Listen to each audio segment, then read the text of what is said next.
नमस्कार, दिन भर की बड़ी खबरों में आपका स्वागत है। मैं हूं आपके साथ सुरभि राजपूत। आज इस बुलेटिन में बात होगी एमपी में अपने ही दिग्गजों के बयान से मुश्किल में फंसी बीजेपी की, राम मंदिर पर राहुल गांधी के प्लान की, बात करेंगे हेट स्पीच पर घिरी बीजेपी की, जानेंगे तेलंगाना में कैसे मजबूत हो रही है कांग्रेस और साथ ही देखेंगे कि जाने माने कार्टूनिस्ट इरफान की किस खबर पर पड़ी है तिरछी नजर। और बुलेटिन के आखिर में बात करेंगे हरियाणा में बीजेपी को लगे जोर के झटके की और इसके साथ ही और भी कई बड़ी खबरों से आपको करवाएंगे रूबरू। लेकिन तमाम बड़ी खबरों से पहले एक नजर सुर्खियों पर।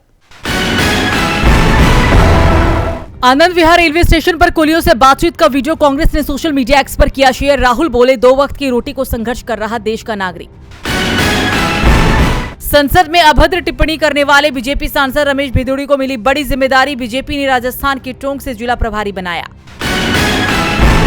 आंध्र प्रदेश के पूर्व सीएम चंद्रबाबू नायडू को सुप्रीम कोर्ट से राहत नहीं, 3 अक्टूबर को होगी मामले की अगली सुनवाई। शेयर बाजार में तेजी, सेंसेक्स 173 अंक चढ़कर 66,118 पर बंद, निफ्टी 51 अंकों की बढ़त के साथ 19,716 के स्तर पर बंद।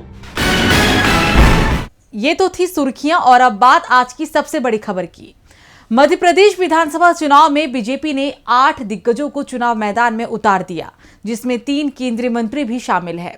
लेकिन इन दिग्गजों के बयान बता रहे हैं कि उनकी चुनाव लड़ने की बिल्कुल भी इच्छा नहीं थी।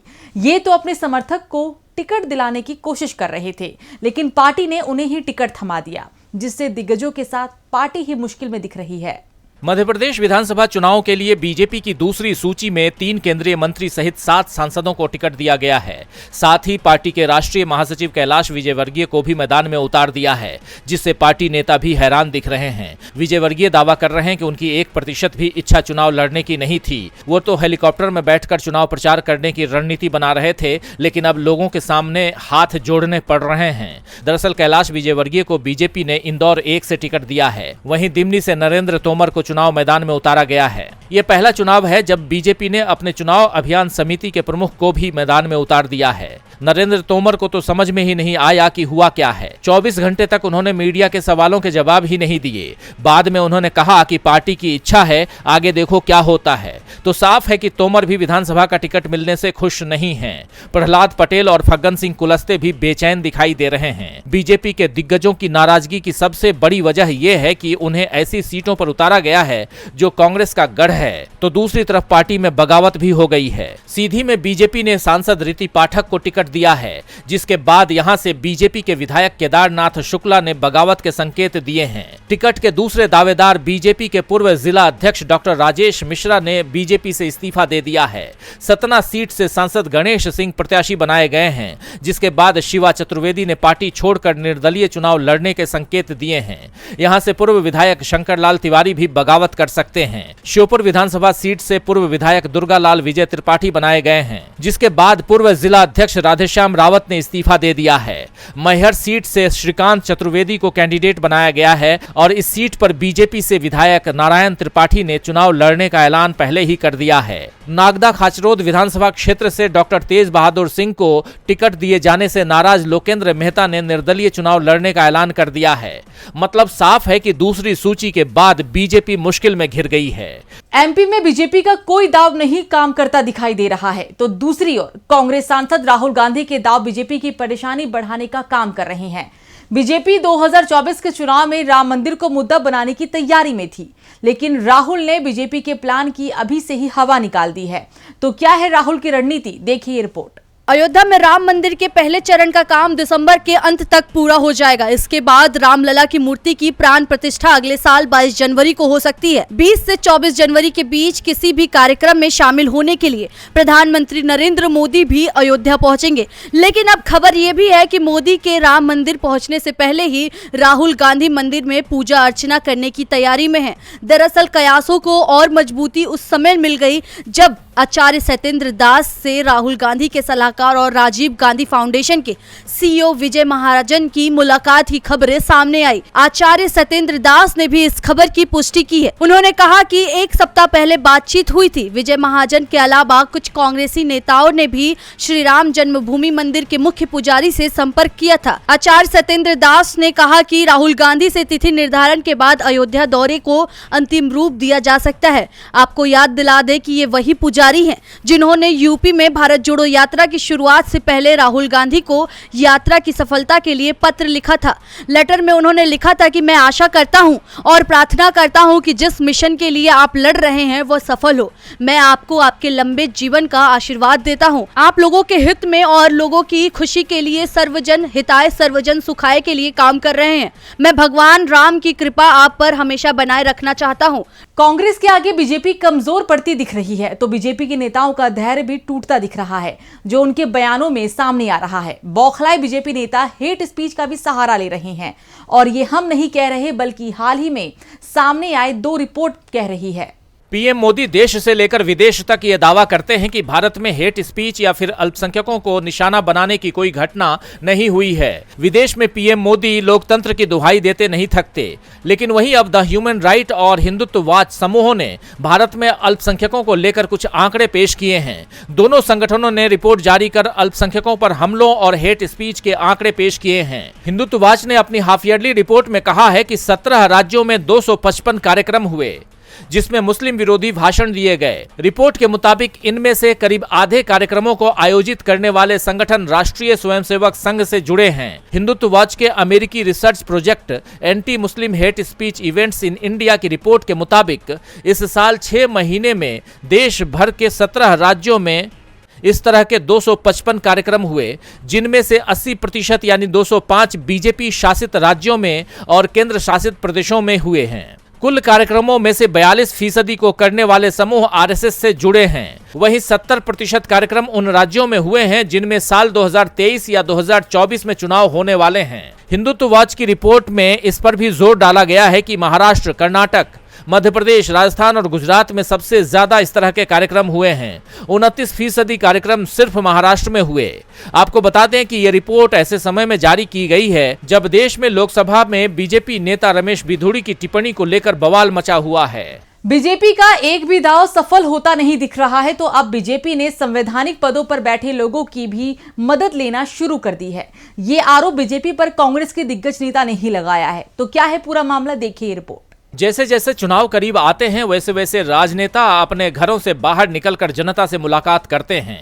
अब राजस्थान में विधानसभा चुनाव जल्द ही होने वाले हैं और इसे लेकर सियासी नेता लगातार जनता के बीच जा रहे हैं, चाहे बीजेपी के नेता हों या फिर कांग्रेस के। दोनों ही दलों के दिग्गजों ने जोर लगा दिया है, लेकिन इस जमघट के बीच एक चेहरा जो लगातार नजर आ रहा है वो है उपराष्ट्रपति जगदीप धनखड़। वो कई बार सूबे का दौरा कर चुके हैं, अब एक बार फिर वो जनता के बीच हैं। इसे लेकर सीएम अशोक गहलोत ने सवाल खड़े कर दिए हैं। अशोक गहलोत ने कहा है कि पहले प्रधानमंत्री आए और अब उपराष्ट्रपति अप डाउन कर रहे हैं। आज उपराष्ट्रपति 5 जगह जाएंगे, 4 हेलीकॉप्टर से 5 जगह दौरा है। गवर्नर साहब हो या उपराष्ट्रपति हो, हम सम्मान करते हैं। उपराष्ट्रपति अगर राष्ट्रपति बनेंगे तो भी हम स्वागत करेंगे, लेकिन अभी मेहरबानी रखें। बार बार सुबह शाम आ रहे हैं, दौरे कर रहे हैं, इसका कोई तुक नहीं है। क्या तुक है? चुनाव चल रहे हैं राजस्थान में। इतना ही नहीं, सीएम अशोक गहलोत ने कहा कि आप बार बार आओगे तो लोग क्या समझेंगे, आप चाहते क्या हो। ये संवैधानिक संस्थाएं हैं, उनका मान सम्मान रहना चाहिए, चाहे कोई सरकार हो। प्रधानमंत्री ने इस बार कहलवा दिया कि प्रोटोकॉल में कोई नहीं आएगा, न अफसर न मंत्री। शेखावत साहब उपराष्ट्रपति बने थे तो उन्होंने कहा था कि राजस्थान मेरा घर है, यहाँ कोई प्रोटोकॉल में नहीं आएगा। तो अब सीएम गहलोत ने तो दौरे को लेकर सवाल उठा दिए हैं, लेकिन वाकई ये दौरा बीजेपी को फायदा पहुंचाने के सियासी संकेत देता है। चुनाव चल रहा है और उपराष्ट्रपति के दौरे भी बढ़ रहे हैं। राजस्थान में कुछ अलग ही चल रहा है। अलग इस समय तेलंगाना में भी बहुत कुछ हो रहा है। सत्ताधारी पार्टी बीआरएस में इस्तीफे की बाढ़ सी आ गई है और नेता कांग्रेस का दामन थाम रहे हैं। तो आखिर क्यों बीआरएस छोड़ रहे दिग्गज नेता, देखिए ये रिपोर्ट। तेलंगाना में इस बार बीआरएस की सत्ता मुश्किल में दिखाई दे रही है। 9 साल से प्रदेश की जनता पर कायम बीआरएस के लिए इस बार कांग्रेस ने मुश्किलें बढ़ा दी है। खासतौर पर कर्नाटक चुनाव जीतने के बाद से कांग्रेस ने तेलंगाना में आक्रामक चुनाव प्रचार अभियान चला रखा है और पार्टी यहां जीत के करीब भी दिखाई दे रही है और इसका असर सत्ताधारी दल बीआरएस पर दिखाई दे रहा है। बीआरएस के कई नेता कांग्रेस में आने की तैयारी कर रहे हैं। खानापुर से बीआरएस विधायक अजमीरा रेखा नाइक ने कांग्रेस में शामिल होने का फैसला किया है। हालांकि वो कब तक पार्टी का दामन थामती है, ये तारीख अभी साफ नहीं हो पाई है। तो वहीं दूसरी तरफ महबूब नगर से एमएलसी कुचुकुल्ला दामोदर रेड्डी के बेटे राजेश रेड्डी पहले ही कांग्रेस में शामिल हो चुके हैं। अटकलें ये भी लगाई जा रही है कि महबूब नगर के एमएलसी काशी रेड्डी नारायण रेड्डी कांग्रेस में जाने का विचार कर रहे हैं। नारायण रेड्डी के जाने से महबूब नगर में बीआरएस के गढ़ पूरी तरह से ढह जाने की भी आशंका पैदा हो जाएगी। तो वहीं बोथ विधायक राठौड़ बाबू राव भी कांग्रेस में शामिल हो सकते हैं। बता दें, बाबू राव ने अपने कार्यकाल के दौरान साफ सुथरे रिकॉर्ड के बावजूद पार्टी के फैसले पर निराशा व्यक्त की है और उनके कांग्रेस का हाथ थामने की सबसे बड़ी वजह यही बताई जा रही है। गौरतलब है कि कांग्रेस सांसद राहुल गांधी पहले ही कह चुके हैं कि हम तेलंगाना जीत रहे हैं। ऐसे में बीआरएस पार्टी के बिखरते विधायक केसीआर की मुश्किलों में और ज्यादा इजाफा कर रहे हैं। कांग्रेस सिर्फ तेलंगाना में ही मजबूत नहीं हो रही बल्कि पूरे देश में भी वो मजबूत हो रही है। तो मुसीबत बीजेपी की बढ़ती हुई दिखाई दे रही है।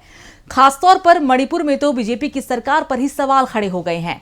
5 महीने बाद भी हालात नियंत्रण में नहीं है। अब एक बार फिर से नेटबंदी हो गई है। पूरे राज्य को अशांत घोषित कर दिया गया है। तो क्या है मामला, देखिए रिपोर्ट। पूर्वोत्तर राज्य मणिपुर में एक बार फिर हालात चिंताजनक दिखाई दे रही हैं। सरकार ने पूरे राज्य को अशांत क्षेत्र घोषित कर दिया है। तनावपूर्ण हालात को देखते हुए 1 अक्टूबर तक इंटरनेट पर बैन लगा दिया गया है। आपको बता दें कि हिंसा की घटनाओं में कमी आने के बाद हाल ही में सरकार ने 23 सितंबर को मोबाइल इंटरनेट सेवा बहाल कर दी थी।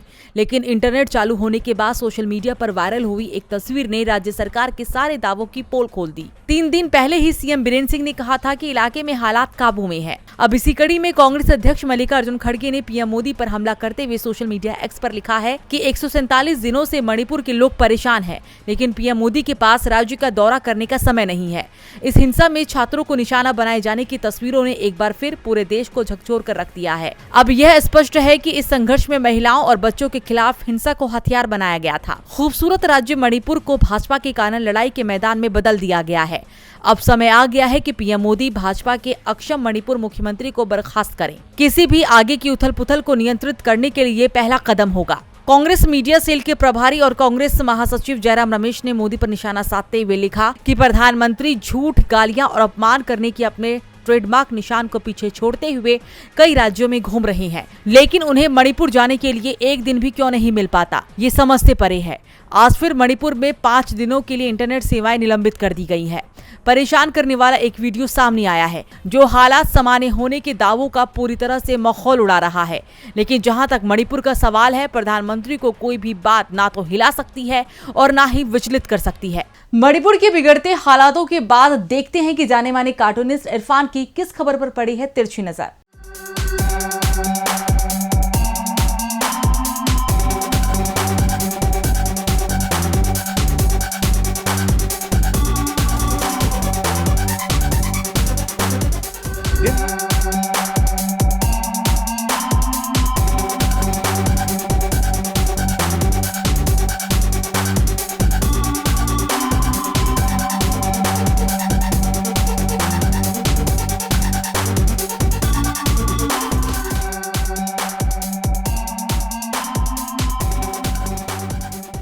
ये बात सही है कि भारत एक कृषि प्रधान देश है। कोई किसी की खेती करता है तो कोई किसी की खेती करता है। और ये भी बात सही है कि 2002 में गुजरात में जो बीज डाला गया था, आज देश भर में उसके वृक्ष फल फूल रहे हैं, लहलहा रहे हैं।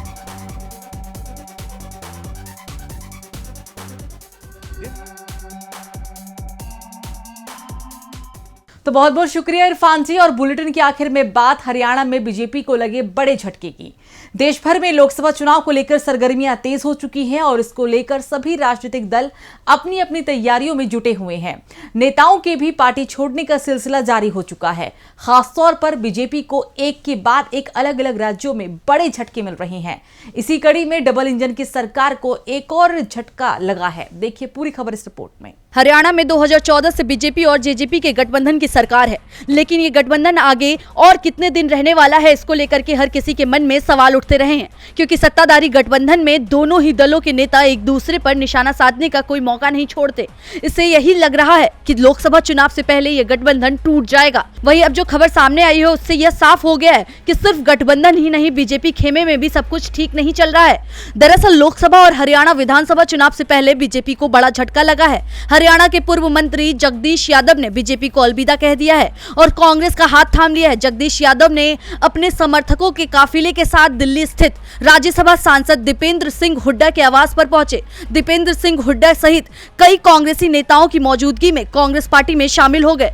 आपको बता दें कि साल 1996 में पहली बार विधानसभा चुनाव जीतने के बाद जगदीश यादव ने तत्कालीन बंसीलाल सरकार में मंत्री बने थे। जगदीश यादव ने साल 2019 में बीजेपी का दामन थाम लिया था और अब साल 2023 में पूर्व मंत्री कांग्रेस में शामिल हो गए हैं। जगदीश यादव के इस फैसले के बाद से ही हरियाणा बीजेपी बैकफुट पर दिखाई दे रही है। तो इस बुलेटिन में इतना ही। देखते रहिए डीबी लाइव। नमस्कार।